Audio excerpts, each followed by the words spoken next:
Hi, this is Steve Simon, Minnesota Secretary of State. Thank you so much for having me as part of this summit. The work that we're going to be doing together over the next 147 days or so, 21 weeks or so, is going to be really, really important. I don't need to tell you that 2020 is a very, very high stakes election for so many reasons that I'm sure we'll talk about. So thank you for your engagement, thank you for participation, and thank you also for your adaptability. So let's just say this piece out loud.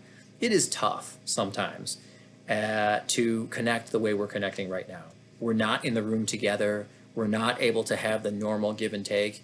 And over the past weeks and months, we've all had to get used to that new mode and method of communication. And it's not always easy, but it's part of the reason that we adapt. And we adapt because this is purpose-driven work, and we know that the work is more important than the mode or method by which we do it. So thank you so much for being partners with our office and with me in this very important work of getting people voting, and voting in a way that makes this a really well-run election and one with good outcomes all around. So thank you so much for that. As Secretary of State, I'd like to say that I'm in the democracy business, and what a time to be in the democracy business, right? There's a lot going on in our world, a lot that informs this upcoming election, not just substantively, but just even procedurally, like the way we do things, the way we interact, and the way ultimately that we're all going to be voting this year. And I'm going to talk about that for a few minutes in a moment.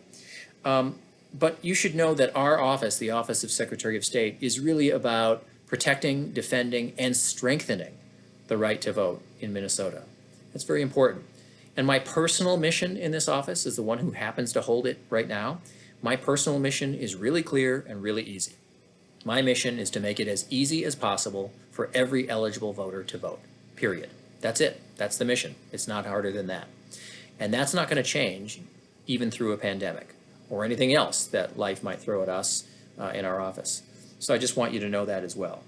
Now, Minnesota, as you may know, has had a really, really good record when it comes to voter engagement and voter turnout. You may not know some of the particulars, though. For the last two elections in a row, so 2016 and 2018, Minnesota was #1 in the country in voter turnout. More than any other state. In fact, it wasn't even that close. And in the last election in 2018, not only were we #1 overall, we were #1 in youth voter turnout, classified as ages 18 to 29. Now that is a huge, huge accomplishment, which some of you on this, at this summit own. Some of you own that accomplishment through your own work, through your own organizing, through your own dedication to youth engagement and voter engagement more generally. So I want to thank all of you who had a hand in getting us there in 2018. So we've got a record and we've got a reputation to uphold and defend, and that's a good thing. That can be a motivator. But we know that regardless of rankings or competition, it's really in and of itself very important work. And I get asked a lot, why? Why is it that Minnesota has done so well recently, and in particular when it comes to youth voter engagement? And we could go on and on for a long time about that. But I have two basic answers to that question. Number one is good laws. We've got really good laws on the books in Minnesota that tend to deepen voter engagement and give people the tools they need to participate. So what do I mean by that? I mean things like same-day voter registration. Minnesota is only one of about 16 states that has it. Most states, as some of you may know by experience, there is a cutoff. There's a 2-week or 3-week or in some cases 4-week cutoff before an election, where if you don't register by then, that's it. You're done. There is no next on-ramp for you to get back on and register. You can't do it. In Minnesota, you can. In Minnesota, you can stroll into a polling place unregistered on the day of the election and register right there and then vote right there in one seamless transaction. And that's a really good thing. We also have online voter registration. Most states do, but a lot of states, including big states like Texas, don't. So in those states, the only way you can register is to go into some government office and fill out a paper form. Not so in Minnesota, obviously. You can go to mnvotes.org. That's our website. You'll hear me say that a lot today. mnvotes.org, and you can register. It takes you about 2 minutes, maybe 3 tops. So we also have what's called no excuses absentee voting. I know that's a clunky phrase. It basically means you don't have to be absent to vote absentee. Any voter who's eligible can simply go to mnvotes.org and ask that the ballot be sent to them. You don't have to mess around with figuring out where you go or what polling place or what hours of the day or is there parking or anything like that. Just vote from home. I'm going to talk about why that's really, really important this year in particular. So we know we have a good record and we have a good reputation for reasons having to do with laws, but there's one other reason as well, and that's culture. And many of the people at this meeting and at this summit are part of that successful culture. Over the last few years in particular, I think we've done a good job, our civic culture has done a good job getting the message across that elections matter. They're consequential. They're not a joke. People get elected to stuff top to bottom, and what they do or fail to do once they get into office has real world downstream consequences for everyone. And so we get that in Minnesota, and that's thanks in large part to people who are part of this effort today. So I want to thank you for that. But now, obviously, we're facing something that none of us could ever have predicted, say, a year ago, and we're in the middle of it, and we've got to deal with it, and that's COVID-19. That's the pandemic. And you might be wondering, as I know I am, what is the world going to look like in August when we have our statewide primary, and what is the world going to look like in November when we have the general election? And the answer is, I don't know, and I don't think you know either. And we could guess that the situation is going to be okay, that things might blow over, they might be safer than they are now, and we could guess that way, but what if we're wrong? What if we guess wrong? We'll be in double trouble, democracy trouble, and we'll be in public health trouble as well. So I think it's really important for us to say to Minnesotans in this climate that no Minnesotan will ever have to choose between their health and their right to vote. That is so, so important for all of us to convey this year, no matter what the age of the person that we're doing outreach to. So it's very important that we act accordingly. So look at what the CDC says, the Center for Disease Control. If you were to go right now, just Google it, go on their website and see what they say about polling places and elections. They basically say this: stay away from a polling place if you can. Some people can't, some people don't want to, but it's a good idea if you have another option to take advantage of that other option. And look how the public is reacting to that kind of information. So Pew Surveys, a national, well-respected, nonpartisan survey group, recently did a poll, a national poll, and it showed that 66% of Americans, so just shy of 2/3, 66% say they were uncomfortable during a time of COVID-19 going to a polling place. Just think about that. It's hard in today's day and age to get 66% of Americans to agree on much of anything, like the color of the sky. That is a huge, huge number. And I think people are trying to tell us something, and I think we ought to listen to what they're trying to tell us, which is they want other options, other ways to express themselves at the ballot box, other ways to be heard, other ways to vote. And that's what I want to explore with you. So that's what I mean when I say that we have to treat these upcoming statewide elections, the primary and the November general election, we have to treat them as public health issues, because I think overall that's what they are. That's the most responsible, that's the sanest, safest way for us to proceed. And part of this, to me, is a math problem. Here's what I mean by that. I was never any great math whiz, but even I can get this one. So we have about 3,000 polling places in Minnesota, give or take, about 3,000. We're expecting about 3 million voters this year. That might be a conservative number, but let's just round a little bit. So that math is easy. That's 1,000 to 1 polling place ratio of people per polling place. Roughly 1,000 Minnesotans per polling place. Some places you know of, it's a good bit lower. Some places you know of, it's a good bit higher, but that's a good rough estimate, 1,000 to 1. And the name of the game this year is to get that number down for multiple reasons. To get that number from 1,000 to 1 to something else, to hammer away at it, to shrink it, to get it down. And so my initial idea to do that at a time of a pandemic was to go to a universal vote by mail system. I still think that would be the best way to run an election in a pandemic. Universal vote by mail means that every registered voter, not every eligible voter, but everyone who's already in the system would automatically get a ballot mailed to them. We have 5 states in this country, including blue states and red states, that already do this and did it before the pandemic. And in Minnesota, and some of you may know this depending on where you grew up, in Minnesota we have 130,000 people right now, 130,000 people who live in communities that also vote this way. They have no polling places, none, they don't exist. Every election, they automatically are sent a ballot, whether it's a general election, a primary, a special, doesn't matter. So all that universal vote by mail would have meant is to scale up what we're already doing in Minnesota. However, we ran into some pretty unified opposition to that concept at the legislature. As you know, there are people in national leadership who have declared war on the idea, which I think is unfortunate. It was never a partisan issue before, and it somehow, unfortunately, has become one. So we had to go with Plan B. And Plan B is to basically supercharge our current absentee voting system. And that's what we're going with. So I have 2 asks of every Minnesotan, you included. Doesn't matter what age, doesn't matter what purpose, doesn't matter where they come from. I have 2 asks for everyone for this election. Number 1, I ask every Minnesotan to consider voting by mail. It's easy, as I mentioned. You go to mnvotes.org. It'll take you 3 minutes, maybe 4 if you're totally slow. And you can, if you're not registered, you can do that first online and then go over and order the ballot online. So it's mnvotes.org. Very, very important. And this year, I would argue that registering, or rather asking for that ballot, going and asking for that ballot to come to you, has a couple different advantages. Number one is just the normal old comfort and convenience. It comes to you weeks in advance of Election Day. You can vote one contest while you're eating breakfast, put it down, another while you're watching TV a day or two or a week later, put it down. You get the idea. More comfort, more convenience, more your own pace. But this year, there's an added reason, and that is a public service. Every person that votes from home this year is doing a big favor to the system, because every person that votes from home is making it easier and safer for those who do show up on game day, on election day. Not just the voters, but the election judges or the poll workers as well. So that helps drive that 1,000 to 1 number way, way down. Hopefully significantly down. But that depends on you, and that depends on our office as well. The second ask I have is it's very important this year that everyone who can, particularly younger people, serve as a poll worker or a so-called election judge. You know, technically in statute it's called election judge.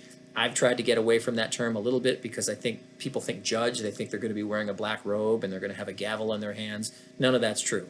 So poll worker, to me, seems like a more accessible term, but they're interchangeable, election judge or poll worker. We need 30,000 people to do that job. It takes 30,000 election judges or poll workers to run an election in Minnesota, to staff all of those 3,000 polling places.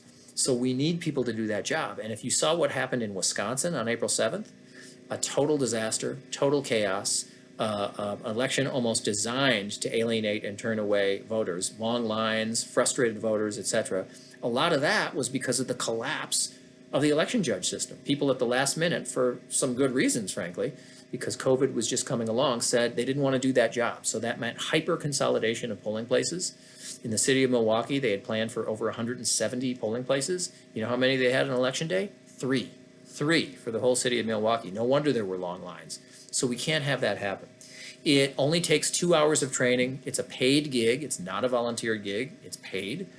2 hours of training, great inside view of democracy, and a public service this year. Keep in mind, most of the election judges, as some of you know, they tend to be older. Huge percentage are over 60. A pretty big percentage are over 70. And they do great work. It's just that they're a more vulnerable COVID-19 community. We need to replenish them. We need to replenish their ranks with, frankly, younger people, or people who at least are in less risky demographics. So I implore all of you, I ask all of you to consider doing that as well. mnvotes.org, you can find out more information, or just call whatever county, city you live in, and you are not bound geographically. If you live in Mankato and you want to be an election judge where they really have need, let's say they really need people in Duluth, you can do that. You don't have to live in the place as well. So we need your help on both counts, and that's going to be very important. So, you know, I think it's important particularly to get people to sign up and do these things early. On the election judge front, this is not a September or October issue. This is a June and July issue. The training for election judges or poll workers typically, which is done by the counties and cities, not by our office, but by local governments, that is typically done like in July, in mid or late July, sometimes early August for the August primary. So we need bodies, we need people now to do that work. It is really going to make a big impact, and you will be doing a ton for the system, for democracy, and for community if you do that. Similarly, it's important to get people to ask for their ballot to come to them at home now, not later. We don't want to overburden and overwhelm election administrators just in September and October. We want to do that work now, and that's starting. Let me just throw some numbers out at you. 4 years ago, the last presidential election, at this point, right now as I'm speaking to you, at this point 4 years ago, you know how many people signed up to get their ballot at home? In the entire state of Minnesota, 928. That number today, as I'm talking to you, is 67,588. From 928 to 67,588. That's in part because of a lot of work that our office is doing, our nonprofit and other partners who are spreading the word by this. And I predict there will be a real tidal wave of people asking to vote at home, and I hope all of you will as well. My wife and I, we love bringing our little kids to the polling place. We're not going to do that this year. We're going to do it from home, and we'll be able to do that with them next election. So it's important to spread that word. And look, I understand, and I just want to name it right now, I understand that those two things can seem contradictory. Those messages can seem like they're in tension with one another. I can understand a reasonable person saying, hey, wait a minute, time out. You just told me I should vote from home because the CDC says avoid polling places, and now you're telling me I should also consider spending the entire day as an election judge in the polling place? Aren't those two things kind of in tension? And I understand how they could seem to be, but they're not. As I mentioned, we need 30,000 people to do that election judge or poll worker job. And we're not going to get them to do that job unless we convince them of two things. Number one, that we're working hard to drive down that ratio from 1,000 to 1 to something much lower. So there will be fewer people circulating in that space. And number two, we got to let them know that we're going to have adequate supplies of all kinds. We're going to have masks, not only for them, but for voters who show up without one. We're going to have, obviously, wipes. We're going to have disinfectants. We're going to have a protocol for wiping down the voting stations, wiping down the rosters where people sign their name. We're going to have social distancing protocols. We're even going to have protocols and policies behind the use of pens so that not too many people use the same pens and they can be cleaned in a regular order. All those are kind of details, I understand, but we're not going to get people to do that job unless we convince them of those things. So even though those two asks may seem like they're in tension, for the reasons I just described, they're not. So it's important that we get out there and we convince people to do that. So, you know, I know that every day it seems like there's some sort of white paper or article about you, about young people, about college students, you know, trying to kind of get into your head and figure out what makes you tick and how do we get at college students and how do we get at young voters? What do they care about? What are they thinking? That sort of thing. And ideally, in a situation like this, in the next 147 days, it's about letting people know that their vote is their voice. There's a real reason to vote this year. There's a lot going on. I don't need to tell you. And people really want to make themselves heard in November on a variety of things, not just the presidential election, but every election. And it's very, very important. I know that there's a lot of inertia out there. I get it. And you as student leaders and student organizers know that too. You encounter it all the time among classmates and peers and friends and relatives and neighbors. There's inertia. It's a powerful force in nature, inertia. People who aren't as stirred as maybe you are or would like them to be. And I get that. And I know that some of that inertia stems from disillusionment or even disgust with particular politicians, with politics in general, with campaigns, with the whole election cycle, with the sheer mass and volume of it all, how we're sort of inundated, particularly around election time. I get all that. I understand it, and I know you encounter it as much as I do, if not more. But I also know that you being here today is a sign of the energy and the commitment and the passion that will make sure we can cut through all of that. We can cut through it. I know we can this year in the next 147 days to make sure that people understand their rights, understand the options available to them, like voting from home. They don't have to mess with a polling place. They don't have to figure out where to go or where to park or what hours of the day they can go there. Just have it mailed to them. They can ask for that at mnvotes.org. So that's going to be important as well.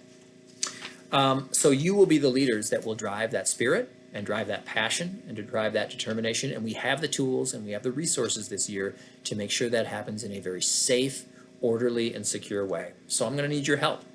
You yourselves, please vote from home. The people you meet, ask them to vote from home by going to mnvotes.org. And please, you yourself, consider being an election judge or a poll place worker, not just where you live, but other places where there may be high need. And you can go to mnvotes.org to find out that information as well. So I'll never forget a T-shirt that I saw a few years ago. And the T-shirt really struck me. The T-shirt said, "Failure to vote is not an act of rebellion, it's an act of surrender." I like that. I like it a lot.